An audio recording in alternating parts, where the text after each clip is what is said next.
നമ്മുടെ അർദ്ധാശംസയ്ക്ക് സ്ഥിരീകരിക്കട്ടെ. സ്നേഹമുള്ള സഹോദരങ്ങളെ, കഴിഞ്ഞ 2 ക്ലാസ്സുകളിൽ ആദ്യത്തെ ക്ലാസ്സിൽ നാം കേട്ടു ദൈവത്തിന്റെ രാജ്യത്തെക്കുറിച്ച്, അവിടുത്തെ സ്നേഹിക്കുന്ന പിതാവിനെ കുറിച്ചും രാജ്യത്തിന്റെ പ്രത്യേകതകളെ കുറിച്ച് നമ്മൾ കേട്ടു. ആ സ്നേഹിക്കുന്ന പിതാവ് നമ്മളോരോരുത്തരെയും വ്യക്തിപരമായിട്ട് വ്യവസ്ഥകളില്ലാതെ നാം ഓരോരുത്തരും ആയിരിക്കുന്ന അവസ്ഥയിൽ നമ്മളെ സ്നേഹിക്കുന്നു എന്നുള്ള വലിയ സത്യം നാം തിരിച്ചറിഞ്ഞു. അത് അനുഭവിച്ച് പങ്കുവെച്ച് ദൈവരാജ്യ കുടുംബമായിട്ട് ജീവിക്കാൻ വേണ്ടിയിട്ടുള്ള ഒരു വിളിയാണ് നമ്മുടെ ഓരോരുത്തരെയും ഈ ഭൂമിയിലെ ജീവിതം എന്ന് കഴിഞ്ഞ ക്ലാസ്സുകളിൽ നാം കേട്ടും ഈ ഒരാഴ്ച മുഴുവനും നാം അത് ധ്യാനിക്കുകയും ചെയ്തു. എന്നാൽ അങ്ങനെ നാം ധ്യാനിക്കുകയൊക്കെ ചെയ്തപ്പോൾ നമുക്ക് മനസ്സിലായ ഒരു കാര്യമുണ്ട്. നമുക്ക് അതിന് സാധിക്കാതെ പോകുന്നു.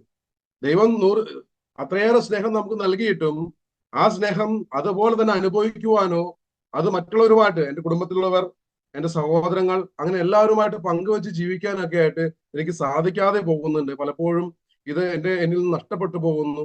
ഞാൻ സ്നേഹിക്കാൻ ആഗ്രഹിക്കുന്നു, എന്നാൽ അതൊന്നും എൻ്റെ ജീവിതത്തിൽ പലപ്പോഴും നടക്കാതെ പോകുന്നുള്ള ഒരു സത്യം തിരിച്ചറിഞ്ഞു. അതിനെയാണ് നമ്മുടെ പാപാവസ്ഥ എന്ന് പറയുന്നത്. ഇന്ന് പാപാവസ്ഥയെ കുറിച്ചാണ് നാം ചിന്തിക്കുന്നത്.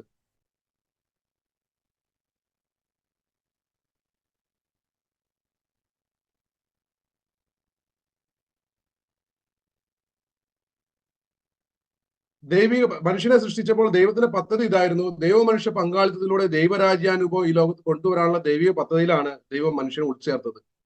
അങ്ങനെ അതിനു വേണ്ടിയിട്ടാണ് തന്റെ ഛായയിലും സാദൃശ്യത്തിലും സൃഷ്ടിച്ച് അവനെ പർദീസയിൽ ദൈവമാക്കിയത്. ആ ദൈവത്തിന്റെ അപരിമയമായ പദ്ധതിയെ, അല്ലെങ്കിൽ ആ ദൈവത്തിന്റെ സ്നേഹത്തെ അനുഭവിച്ചറിയാൻ മറ്റുള്ളവർ പങ്കുവെച്ച് ജീവിക്കാനുമായി തടസ്സമായിട്ട്, അല്ലെങ്കിൽ നമുക്ക് ഈ കഴിഞ്ഞ ആഴ്ച മുഴുവൻ നമ്മൾ ചിന്തിച്ചപ്പോൾ നമുക്ക് മനസ്സിലായി അതുപോലെ സാധിക്കാതെ പോകുന്നതിന് നമുക്കിടെ കാരണം എന്ന് പറയുന്നത് നമ്മുടെയും ലോകം മുഴുവന്റെയും പാപാവസ്ഥയാണ്. ലോകം മുഴുവൻ നിറഞ്ഞു നിൽക്കുന്ന പാപാവസ്ഥയാണ് അതിന് കാരണമായിട്ട് വരുന്നത്. നാം ഒരു കൊറോണ കാലം കഴിഞ്ഞു നിൽക്കുന്ന ആൾക്കാരാണ്. 2-3 വർഷക്കാലം കൊറോണയുടെ വലിയ ബുദ്ധിമുട്ടുകളിലൂടെ കടന്നുപോയവരാ. കൊറോണ ഒരു വ്യക്തിയിൽ നിന്ന് തുടങ്ങി അത് ലോകം മുഴുവൻ വ്യാപിക്കുന്ന സത്യമായി ഒരു ഒരു യാഥാർത്ഥ്യമായിട്ട് മാറി. ഇന്നും അതിന്റെ കെടുതികൾ നാം വീണ്ടും അനുഭവിക്കാനായിട്ട് വരുന്ന ഒരു കാലാവസ്ഥയിലാണ്. വീണ്ടും കൊറോണ വരുന്നു എന്ന് പറഞ്ഞേക്കുന്നു. നാം ആരും അതിനെ കണ്ടിട്ടില്ല. എന്നാൽ ലോകം മുഴുവൻ അത് നിറഞ്ഞു നിൽക്കുന്നുവെന്നും അതിൻ്റെതായ ബുദ്ധിമുട്ടുകൾ, പലവിധ രോഗങ്ങൾ നമ്മുടെ ശരീരത്തിൽ ഉണ്ടാകുന്നു, പലവിധ ശാരീരിക, മാനസിക, ആത്മീയ, പലതലങ്ങളിലുള്ള പ്രശ്നങ്ങളും പ്രതിസന്ധികളും നാം ഇന്നും അനുഭവിക്കുന്നുണ്ട്. എന്ന് പറഞ്ഞതുപോലെ ലോകം മുഴുവൻ നിറഞ്ഞു നിൽക്കുന്ന യാഥാർത്ഥ്യമാണ് പാപാവസ്ഥ എന്ന് പറയുന്നത്. ജ്ഞാനത്തിന്റെ പുസ്തകം 9-ാമത്തെ അധ്യായം 2 മുതൽ 3 വരെയുള്ള വാക്യങ്ങളിൽ നാം ഇങ്ങനെ വായിക്കുന്നുണ്ട്. ജ്ഞാനത്താൽ അവിടുന്ന് മനുഷ്യന് രൂപം നൽകി, സൃഷ്ടികളുടെ മേൽ ആധിപത്യം വഹിക്കാനും ലോകത്തെ വിശുദ്ധിയിലും നീതിയിലും ഭരിക്കാനും ഹൃദയപരമാർത്ഥതയോടെ വിധികൾ പ്രസ്താവിക്കാനുമാണല്ലോ അവിടുന്ന് അവനെ സൃഷ്ടിച്ചത്. ഓരോ മനുഷ്യനെയും ഈ ഭൂമിയിലേക്ക് അയക്കുമ്പോൾ, ആദ്യ മാതാപിതാക്കളെ സൃഷ്ടിച്ചപ്പോൾ മുതൽ ഇന്നും ഓരോ മക്കളെയും സൃഷ്ടിക്കുമ്പോൾ ദൈവത്തിന്റെ വലിയ ആഗ്രഹം, ദൈവം പരിപാലിക്കുന്ന പോലെ ഈ ഭൂമിയെ, ഏറ്റവും അതിലുള്ള വസ്തുവകകളെ, ജീവജാലങ്ങളെ, സഹോദരങ്ങളെ, എല്ലാറ്റിനെയും ദൈവം ആഗ്രഹിക്കുന്നത് പോലെ പരിപാലിച്ച് വളർത്തി വലുതാക്കാനുള്ള ദൗത്യം ആണ് ദൈവം ആഗ്രഹിക്കുന്നതും മനുഷ്യൻ നൽകിയിട്ടുള്ളതും. അങ്ങനെയാണ് മനുഷ്യനെ ഈ ഭൂമിയിൽ ദൈവം ആക്കിയത്.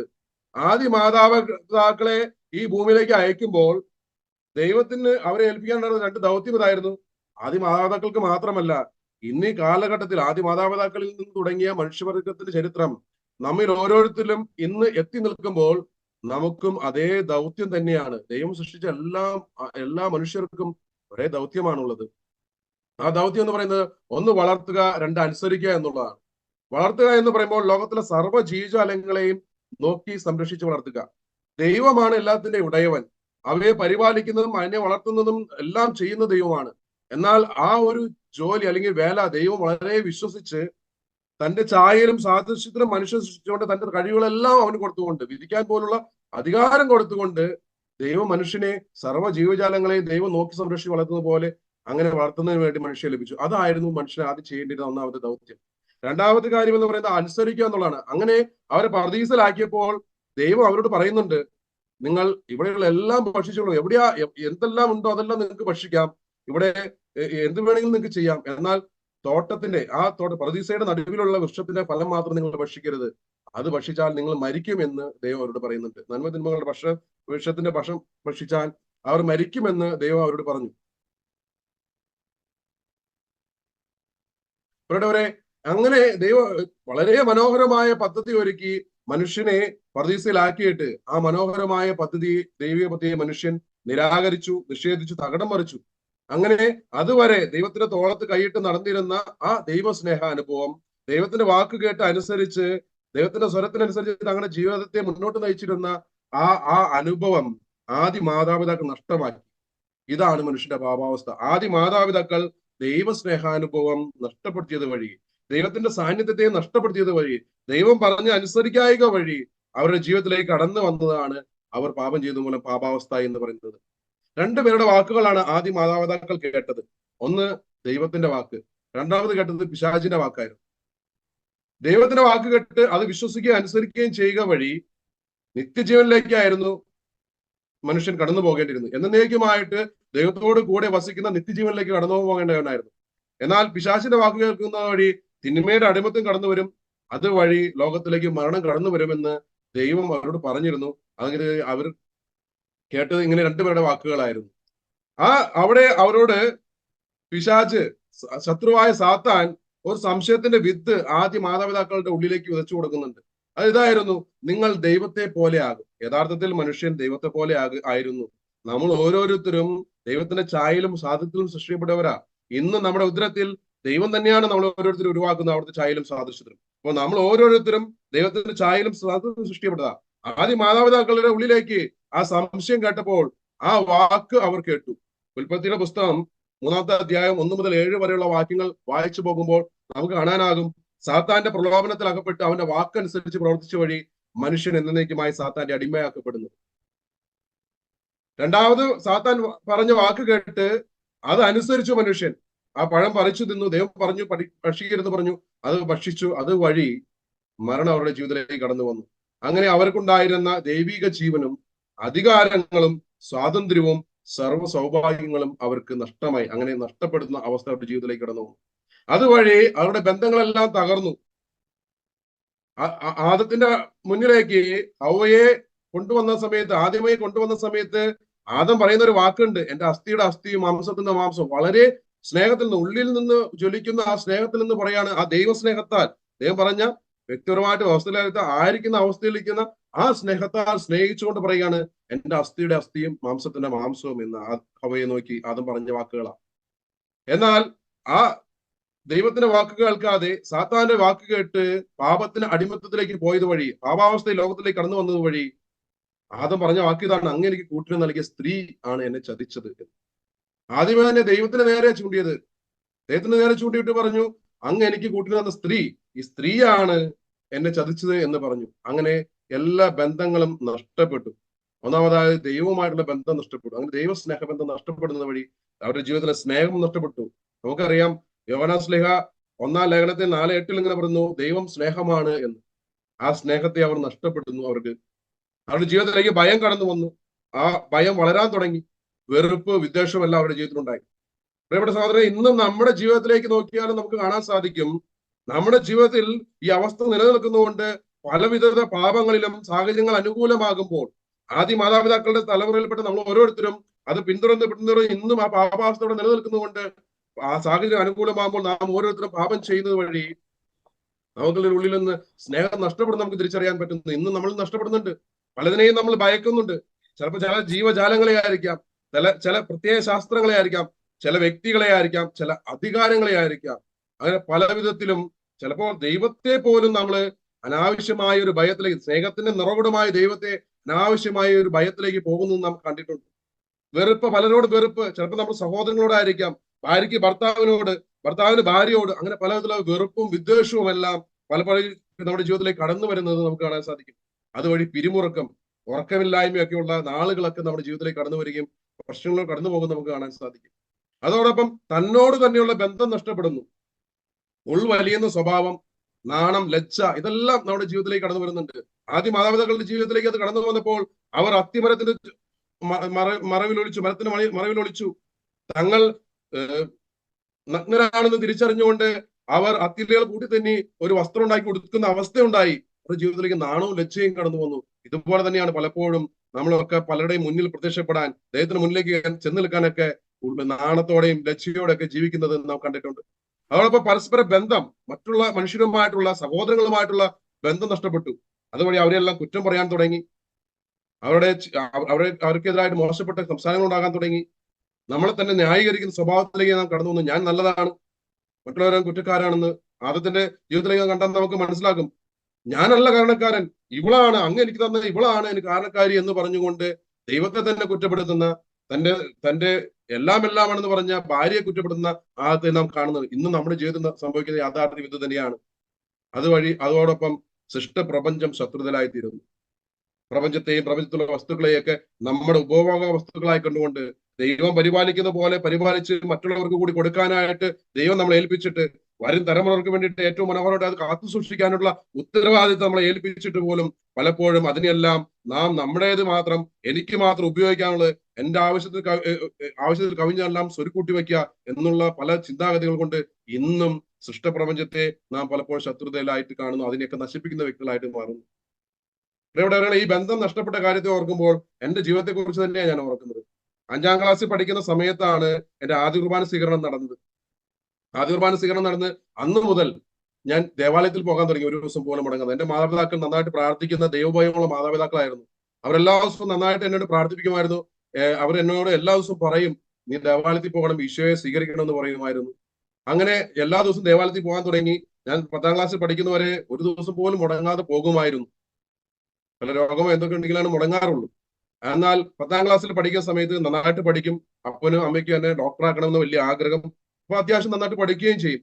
ആ സമയത്ത് എന്റെ അപ്പച്ചൻ തൊഴിൽപരമായ സ്ഥലത്ത്, എന്റെ വീട് പെരിയാർ നദിയുടെ തീരത്താണ്, അവിടെ അപ്പച്ചന് അന്ന് മണൽ തൊഴിൽ ഉണ്ടായിരുന്നു. അവിടെ തൊഴിൽ മേഖലുണ്ടായ ഒരു യൂണിയൻ തർക്കം, അത് പിന്നീട് വലിയ പ്രശ്നങ്ങളിലൂടെ മാറി. ഒരു ദിവസം ജംഗ്ഷനിലേക്ക്, റോഡിലേക്ക്, വീട്ടിലേക്കുള്ള സാധനങ്ങൾ മേടിക്കുന്നതിന് വേണ്ടി പോയ അപ്പച്ചൻ അവിടെ വെച്ച് എതിർഭാഗത്തുള്ള യൂണിയൻകാർ അപ്പച്ചന് കൂടെയുള്ള വ്യക്തിയിലേക്ക് തല്ലുന്നുണ്ട്. അപ്പച്ചൻ ഓടിച്ചെന്ന് തടയാൻ ചെന്നപ്പോൾ അപ്പച്ചനെ കുത്തി. അങ്ങനെ അപ്പച്ചന് മുറിവേറ്റു. ഞാൻ അറിയുന്നില്ല. പിന്നീട് എങ്ങനെ ആശുപത്രിയിലാണെന്ന് അറിഞ്ഞു. അപ്പച്ചൻ മരിച്ചു പോയേക്കും എന്ന് എല്ലാവരും പറയുന്നതാണ് ഞാൻ കേട്ടത്. അപ്പച്ചനെ അന്ന് കുത്തിയ വ്യക്തിയോട് എനിക്കൊരു വെറുപ്പ് തോന്നി. ആ വ്യക്തിയെ കൊല്ലണമെന്ന ചിന്ത എന്റെ മനസ്സിലേക്ക് വന്നു. വചനം നമ്മളോട് പറയുന്നുണ്ട്, സഹോദരനെ വെറുക്കുന്നവൻ കൊലപാതകയാണ്. ഇവിടെ സാറങ്ങളെ അന്ന് വലിയ കുഴപ്പമില്ലാണ്ടൊക്കെ പോയി. എനിക്ക് വേറെ ഒന്നും ചെയ്യാൻ പറ്റില്ല, ചെറിയ മനുഷ്യനായതുകൊണ്ടൊന്നും ചെയ്യാൻ പറ്റിയില്ല. പിന്നീട് പ്രീ ഡിഗ്രിക്ക് പഠിക്കാൻ പോയപ്പോൾ ഞാൻ എന്റെ അപ്പന് വയ്യാത്തത് കൊണ്ട് ഞാൻ പണിക്ക് ഇറങ്ങാൻ തുടങ്ങി. രാവിലെ പള്ളിയിൽ പോകാതെ പണിക്ക് പോകുന്ന ശീലം തുടങ്ങി. പിന്നീട് അത് കഴിഞ്ഞ് കുറച്ച് കഴിഞ്ഞ് വന്ന് പഠിക്കാൻ പോകും. അങ്ങനെ പ്രീ ഡിഗ്രി ഒരു വിധത്തിൽ ജയിച്ചു. പിന്നെ ITI പഠിക്കാൻ വേണ്ടിയിട്ട് മാർക്കില്ലാത്തതുകൊണ്ട്, വേറെ ഒന്നും ചെയ്യാൻ പറ്റാത്തതുകൊണ്ട് ITI പഠിക്കാൻ, സ്വയം തൊഴിൽ പഠിക്കാൻ വേണ്ടിയിട്ട് ഞാൻ തിരുവനന്തപുരത്തേക്ക് പോയി. അതോടെ എന്റെ ദൈവമായിട്ട് എന്റെ ബന്ധം നഷ്ടപ്പെട്ടു. എനിക്ക് വെറുപ്പ് കൂടി. അവിടെ ചെന്നപ്പോൾ അവിടെയുള്ള കൂട്ടുകെട്ടുകളൊക്കെ കൂടി പല വിധത്തിലുള്ള പ്രവർത്തനങ്ങളിലും ഒക്കെ എന്റെ ശരീരത്തെ നശിപ്പിക്കുന്നതും മറ്റുള്ളവരെ നശിപ്പിക്കുന്നതുമായ പ്രവർത്തനങ്ങളിലൊക്കെ ഏർപ്പെടാൻ തുടങ്ങി. എനിക്ക് എന്റെ പേരിനെ തന്നെ ഇഷ്ടമില്ലാതെ, ജെനി എന്നാണ് എന്റെ പേര്, പെൺകുട്ടികളുടെ പേരാണെന്നുള്ള ധാരണയിൽ ഞാൻ അതിനെ വെറുക്കാൻ തുടങ്ങി. സെബാസ്റ്റ്യനുള്ള പേര് ഞാൻ പറയാൻ തുടങ്ങി. മറ്റുള്ളവരുടെ മുമ്പിൽ പ്രത്യക്ഷപ്പെടാൻ ഞാൻ ഇല്ലാതെ, എന്റെ അമ്മ വീട്ടിലൊക്കെ സന്തോഷത്തോടെ പോയിരുന്നു, ഞാൻ അവിടേക്ക് പോകാതെയൊക്കെ ആയി. അതുപോലെ തന്നെ എന്റെ കൂട്ടുകാരോടും എന്റെ മാതാപിതാക്കളോടും ഒക്കെ വഴക്ക് കൂടാനും അവരെ കുറ്റം പറയാനും അവരെ ചീത്ത പറയാനൊക്കെ തുടങ്ങുന്ന സ്വഭാവം ഉണ്ടായി. അത് കഴിഞ്ഞ് ITI കഴിഞ്ഞ് വന്ന ഞാൻ ഇവിടെ നാട്ടിൽ വന്നിട്ട് വീണ്ടും മണൽ പണിക്ക് ഇറങ്ങി. പെരിയാറിനെ വാഴി നശിപ്പിക്കുന്ന, എനിക്ക് ഈ പ്രപഞ്ചത്തിൽ വെള്ളമൊക്കെ വളരെ മനോഹരമായിട്ട് എന്റെ നാട്ടിലൊക്കെ ലഭിക്കുന്നതിന്, സുലഭമായിട്ട് ലഭിക്കുന്നതിനായിട്ട് ദൈവം നൽകിയ ആ പുഴയെ മണൽ വാരി നശിപ്പിക്കുന്നതിലൂടെ, മാഫിയ പ്രവർത്തനങ്ങളിലൂടെ, ഗുണ്ടായുസത്തിലൂടെയൊക്കെ 10-13 വർഷക്കാലം അനേകർക്ക് ദ്രോഹം ചെയ്തുകൊണ്ട് ദൈവത്തിനെതിരായിട്ട് ജീവിക്കുന്ന ഒരു വ്യക്തിയായിട്ട് തീരുന്നു എനിക്ക് കാണാൻ സാധിച്ചു. എന്റെ ഉള്ളിൽ ഒരു വ്യക്തിയോട് തോന്നിയ വെറുപ്പ്, അതെന്റെ ദൈവസ്നേഹാനുഭവം നഷ്ടപ്പെടുത്തിയത് വഴി എന്നോട് തന്നെയുള്ള എന്റെ ബന്ധം നഷ്ടപ്പെട്ടു. എന്റെ സഹോദരനുമായിട്ട് എന്റെ ബന്ധം നഷ്ടപ്പെട്ടു. സൃഷ്ടപ്രപഞ്ചവുമായിട്ടുള്ള എന്റെ ബന്ധങ്ങൾ നഷ്ടപ്പെടുന്നത് എനിക്ക് കാണാൻ സാധിച്ചു. പ്രിയപ്പെട്ടവരെ, ആദ്യ മാതാപിതാക്കൾക്ക് നഷ്ടപ്പെട്ട അതേ ബന്ധം തന്നെ ഇന്ന് നമ്മുടെ ജീവിതത്തിൽ പല വിധത്തിൽ നമുക്ക് നഷ്ടപ്പെടുന്നത് കാണാൻ സാധിക്കും.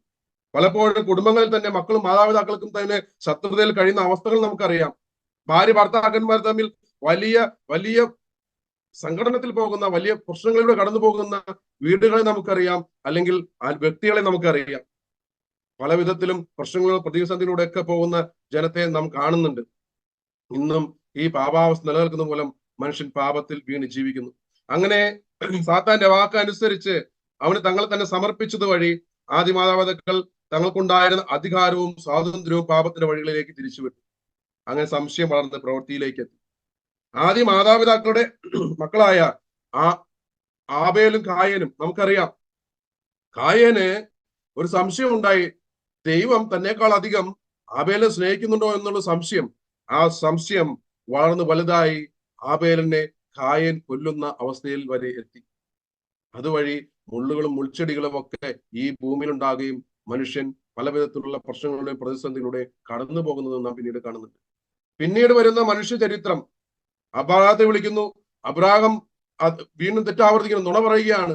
തന്റെ ഭാര്യയുമായിട്ട് ഒരു രാജ്യത്തേക്ക് ചെന്നപ്പോൾ അവിടെ അവൾ സുന്ദരിയാണെന്ന് കണ്ട് തന്നെ അവർ ചിലപ്പോൾ കൊന്നു കളഞ്ഞേക്കുമോ എന്ന് ഭയപ്പെട്ടിട്ട് അവൾ തന്റെ സഹോദരിയാണെന്ന് എന്നുള്ള ഒരു നുണ പറഞ്ഞു.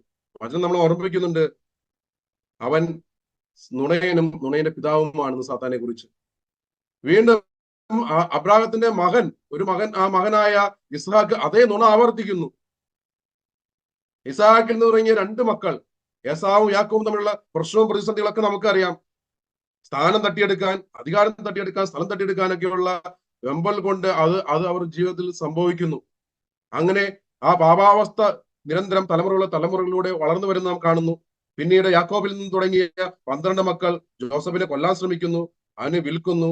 പിന്നീട് അങ്ങനെ മനുഷ്യവർഗത്തിന്റെ ചരിത്രം പരിശോധിച്ചാൽ നമുക്ക് ഒത്തിരി കാര്യങ്ങൾ അങ്ങനെ മനസ്സിലാകും. എല്ലാവരും ഈ പാപാവസ്ഥയിലാണെന്ന്. ഇന്നും ഈ മനുഷ്യവർഗത്തെ ചേർത്ത് ഇവിടെ എത്തിക്കുമ്പോൾ ആദ്യ മാതാപിതാക്കളിൽ നിന്ന് തുടങ്ങിയ അവർ പാപം ചെയ്ത് ദൈവമഹത്വത്തിന് അനർഹരായത് വഴി, ദൈവത്തിന്റെ വാക്കനുസരിക്കാതെ അവരുടെ ജീവിതത്തിലേക്ക് പാപാവസ്ഥ കടന്നു വന്ന വഴി ഇന്നും ആ പാപാവസ്ഥ മനുഷ്യവർഗത്തെ മുഴുവൻ തുടരുന്നു. അങ്ങനെ പാപത്തിന്റെ വേദനമായ മരണം ഈ ലോകത്തിലേക്ക് കടന്നു. റോമ 6:22 നാം അത് വായിക്കുന്നുണ്ട്.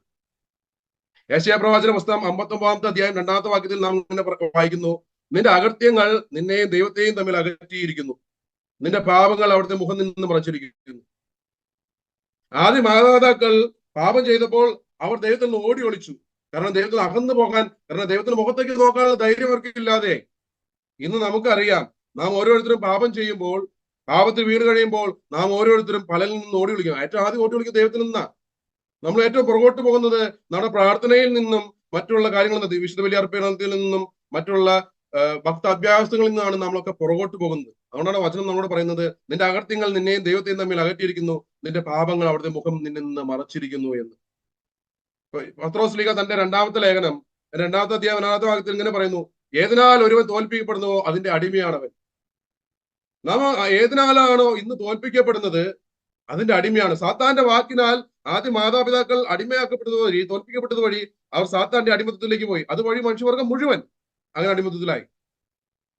ഞാൻ ഓർക്കുന്നുണ്ട്, ഞാൻ പ്രീ ഡിഗ്രിക്ക് പഠിച്ചിരുന്ന കാലത്ത് എല്ലാ ദിവസവും പോകുമ്പോൾ എന്റെ കീശയിൽ കോഫി ബൈറ്റിന്റെ 10 കട്ടയുള്ള, അല്ലെങ്കിൽ ഒരു ബോക്സിൽ തന്നെ 10 കട്ടയാണ്, അങ്ങനെയുള്ള മിഠായി കുറെ ഞാൻ മേടിച്ച് കീശയിലിടും.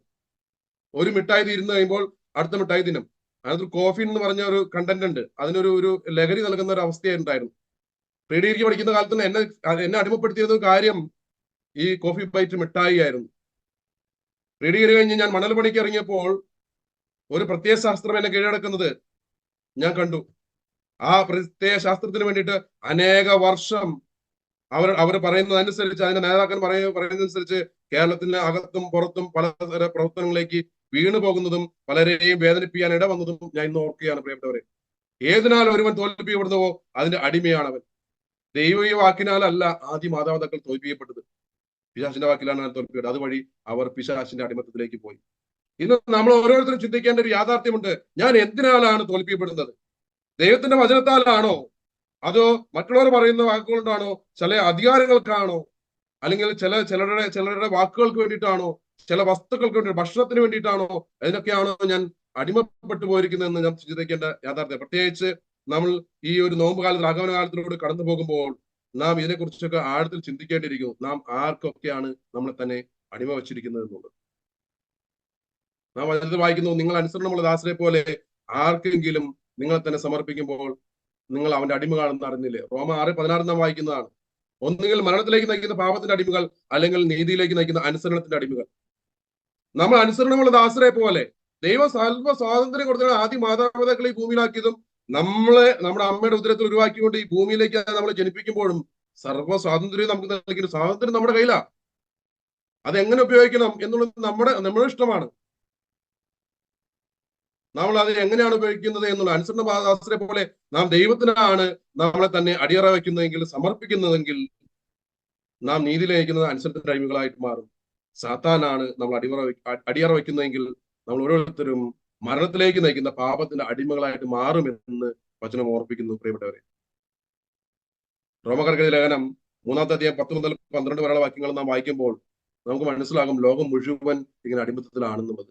പൗലോസ് നമ്മൾ ഓർമ്മിപ്പിക്കുന്നു, ഇങ്ങനെ എഴുതപ്പെട്ടിരിക്കുന്നു, നീതിമാനായ ആരുമില്ല, ഒരുവൻ പോലുമില്ല, കാര്യം ഗ്രഹിക്കുന്നവനില്ല, ദൈവത്തെ അന്വേഷിക്കുന്നവനില്ല, എല്ലാവരും വഴി തെറ്റിപ്പോയി, എല്ലാവർക്കും ഒന്നടങ്കം തെറ്റുപറ്റിരിക്കുന്നു, നന്മ ചെയ്യുന്നവനില്ല, ഒരുവനുമില്ല.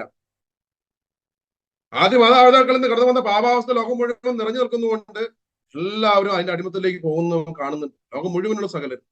ഇപ്പൊ നമ്മൾ കണ്ടതാണ് കൊറോണ ഒരു വ്യക്തിയിൽ നിന്ന് തുടങ്ങി ലോകം മുഴുവൻ പടർന്ന് പന്തലിക്ക് യാഥാർത്ഥ്യമായതുകൊണ്ട് എപ്പോ വേണമെങ്കിലും നമ്മൾ ഓരോരുത്തരും അതിന്റെ അടിമയാക്കിപ്പെടാൻ സാധ്യതയുണ്ട്. ഞാൻ കഴിഞ്ഞ ദിവസം എന്റെ മൂത്ത മകൾക്ക്, എന്റെ 2 മക്കൾക്ക് ഇപ്പൊ പനി ആയിട്ട് ആള് ഒരു താഴത്ത് വിശ്രമിക്കുകയാണ്. കഴിഞ്ഞ ദിവസം പനി കൂടി അവിടെ ചെന്ന് ഇപ്പൊ ഡോക്ടർ ആദ്യം ചെയ്ത ടെസ്റ്റ് ഇതായിരുന്നു, കോവിഡ് ടെസ്റ്റാണ് ചെയ്തത്, കോവിഡ് ആണോ എന്നറിയാൻ. വീണ്ടും കോവിഡ് പടർന്ന് പന്തലിക്കുന്നു എന്ന് പറയുന്നു. അപ്പോൾ എപ്പോ വേണമെങ്കിലും നമുക്ക് ഈ ഒരു കൊറോണ പിടിക്കപ്പെടാം. ഇന്ന് ആരോടോ സംസാരിച്ച സമയത്ത് പറഞ്ഞു, ഈ ചുമയുടെ കാര്യത്തെ കുറിച്ച് പറഞ്ഞു, കൊറോണയാണോ എന്ന് ചോദിക്കുന്ന അവസ്ഥ. അപ്പോൾ ഇങ്ങനെ അടിമത്തത്തിലേക്ക്, ഈ കൊറോണ അടിമത്തത്തിൽ നിന്ന് എപ്പോ വേണമെങ്കിലും പോകാവുന്ന ഒരു അവസ്ഥയിലാണ് ലോകം നിലനിൽക്കുന്നത്. എന്ന് പറഞ്ഞതുപോലെ ലോകം മുഴുവൻ ഈ ഒരു പാപാവസ്ഥ നിറഞ്ഞു നിൽക്കുന്നു. വീണ്ടും നാം യോഹന്നാൻ സ്ലേഖയുടെ 1-ാം ലേഖനം 5-ാമത്തെ അധ്യായം 19-ാമത്തെ വാക്യത്തെ വായിക്കുന്നുണ്ട്, നാം ദൈവത്തിൽ നിന്നുള്ളവരാണെന്നും ലോകം മുഴുവൻ ദുഷ്ടന്റെ ശക്തിയാണെന്നും നാം അറിയുന്നു. ദൈവം നൽകിയ അധികാരവും സ്വാതന്ത്ര്യവും എല്ലാം മനുഷ്യൻ ആദ്യ മാതാപിതാക്കൾ സാത്താൻ കൈമാറിയത് വഴി ലോകം മുഴുവൻ ദുഷ്ട ശക്തി വലയത്തിലേക്ക് ആയിത്തീരുന്നു നാം കാണുന്നു.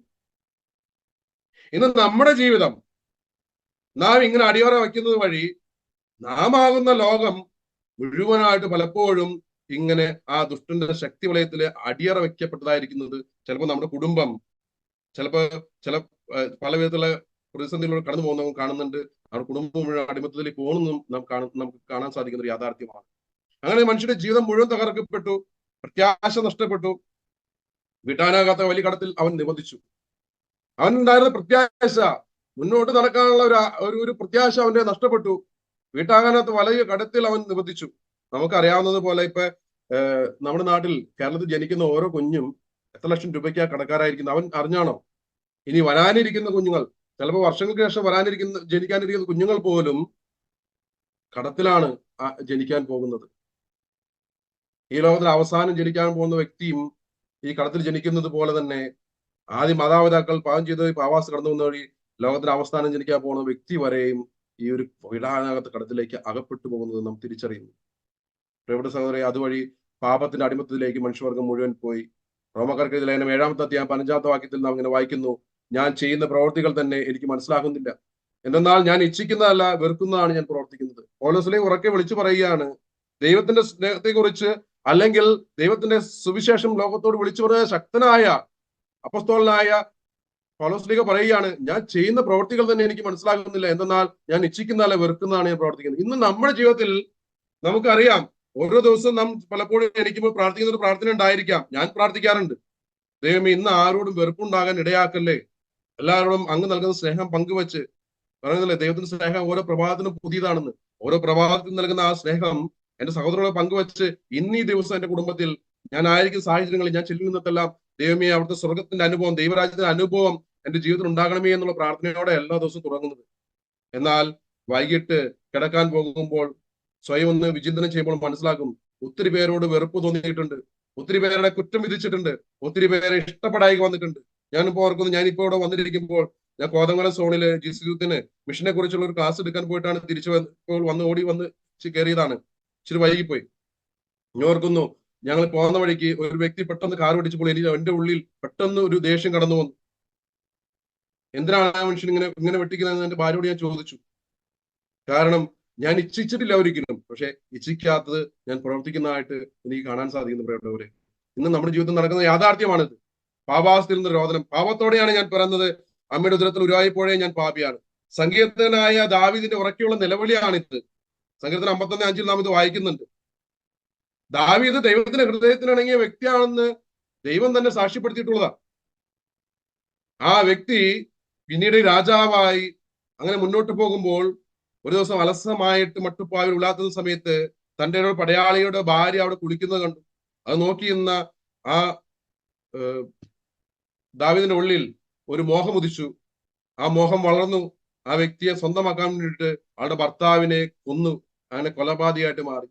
പിന്നീട് നാഥാൻ പ്രവാചകൻ വന്ന് ഇത് പറയുമ്പോൾ ഉറക്കെ നിലവിളിക്കുന്നതാണ്, പാവത്തോടെയാണ് ഞാൻ പിറന്നത്, അമ്മയുടെ ഉദരത്തിൽ ഉരുവായപ്പോഴേ ഞാൻ പാപിയാണ്. നാം വചനത്തിൽ കേൾക്കുന്നുണ്ട്, ദുർമോഹം ഗർഭം ധരിച്ച് പാവത്തെ പ്രസവിക്കുന്നു എന്നുള്ളത്. ദാവീദിന്റെ ഉള്ളിൽ ഒരു ദുർമോഹം കടന്നു വന്നപ്പോൾ അത് വളർച്ച പ്രാപിച്ച്, അതിനെ ഗർഭം ധരിച്ച്, അത് വളർച്ച പ്രാപിച്ച് അതിനെ പ്രസവിക്കുന്നത് സഹോദരനെ കൊല്ലുന്ന, അല്ലെങ്കിൽ പടയാളിയെ കൊല്ലുന്നതും അവന്റെ ഭാര്യയെ സ്വന്തമാക്കുന്നതും അങ്ങനെ വ്യഭിചാരമെന്ന തെറ്റിലേക്ക് കടന്നു പോകുന്നതും നാം കാണുന്ന യാതൊരു സങ്കീർത്തനങ്ങൾ അല്ലെങ്കിൽ രാജകുമാര പുസ്തകത്തിലൊക്കെ വായിച്ചിട്ടുണ്ട്. ഇങ്ങനെ ഈ ഒരു അവസ്ഥയെ കുറിച്ച് കേൾക്കുമ്പോൾ നമ്മുടെ ഉള്ളിലേക്ക് വരുന്നൊരു ചോദ്യമുണ്ട്, ഞാൻ പാപം ചെയ്യുന്നതുകൊണ്ടാണോ ഞാൻ പാപിയാകുന്നത്? ഞാൻ ചെയ്തുകൊണ്ടിരിക്കുന്ന പാപങ്ങളാണോ എന്നെ പാപിയാക്കുന്നത്? എന്റെ ജീവിതത്തിൽ നിരന്തരം ഞാൻ ഉണ്ടാക്കുന്ന പ്രശ്നങ്ങളോ പ്രതിസന്ധികളാണോ എന്നെ പാപിയാക്കുന്നത് എന്നുള്ളത്? അതോ ഞാൻ പാപി ആയതുകൊണ്ടാണോ ഞാൻ പാപം ചെയ്യുന്നത്?